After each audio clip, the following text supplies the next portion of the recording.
சிஸ்டர்ஸ்குள்ள இருக்கிற பாண்டிங் எப்பவுமே ஸ்பெஷல் தான் இல்ல. அதுவும் கல்யாணம் ஆன பிறகு, குழந்தைகள்லாம் ஆன பிறகு, நெனச்ச நேரம் அவங்களெல்லாம் போய் பார்த்துட்டு வரோன்றதே ரொம்ப பெரிய பிளெஸ்ஸிங்கா தான் நான் பார்க்குறேன். நெறைய பேருக்கு இந்த மாரி வாய்ப்புகள் அமையறதில்ல. நெறைய வேற ஸ்டேட், வேற கண்ட்ரின்னு பிரிஞ்சிருப்பாங்க. ரொம்ப வருத்தப்பட்டுட்டு இருப்பாங்க. நல்ல வேளை எனக்கு அப்படி ஒரு சிச்சுவேஷன் இல்ல. என்னோட ஃபர்ஸ்ட் அக்கா கல்யாணம் பண்ணி போறப்போ, எங்க 2 பேருக்கும் ரொம்ப டிப்ரஸ்ட் ஆயிருச்சு. தனியா ஷாப்பிங் போறது, தனியா வரதுன்னு ரொம்ப அழுது மெனிக்கி சுத்துவோம். 2வது அக்காவும் கல்யாணம் பண்ணி போறப்போ சுத்தம்.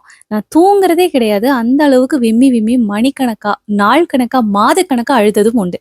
சின்ன பிள்ளையிலேருந்தே ஒண்ணாவே இருக்கோம். சின்ன சின்ன சண்டைகள் தான் வரும். அத தாண்டி பெருசா கிடையாது. எங்களுக்கு பெருசா நண்பர்கள் இருக்க மாட்டாங்க. வீட்ல நாங்க 3 பேரும் தான் ஒண்ணா சேர்ந்து விளையாடுறது எல்லாமே.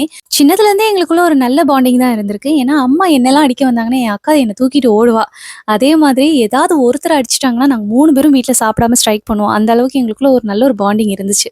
சின்ன பிள்ளையில யாராச்சும் ஒருத்தர் தப்பு பண்ணா, அம்மா அடிக்கிறதுக்கு கம்பு எடுத்துட்டு வான்னு சொல்லுவாங்க. யாரு ஓடி போய் கம்ப எடுத்துட்டு வந்து குடுக்குறாங்களோ, அவங்களுக்கு தான் அடி விழுகும்.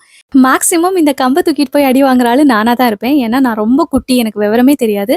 அம்மா அடிச்சுட்டு ஒரு வார்த்தை சொல்லுவாங்க. "அக்காவ அடிக்க போறேன்னு தெரிஞ்சு நீ கம்ப எடுத்துட்டு வந்து தர்றது எவ்வளோ பெரிய தப்பு. அக்காவ நீ தானே புரொடெக்ட் பண்ணணும். இந்த மாரி பண்ணக்கூடாது. அவ அழுறது உனக்கு பிடிக்குமா?" அப்படி கேட்பாங்க.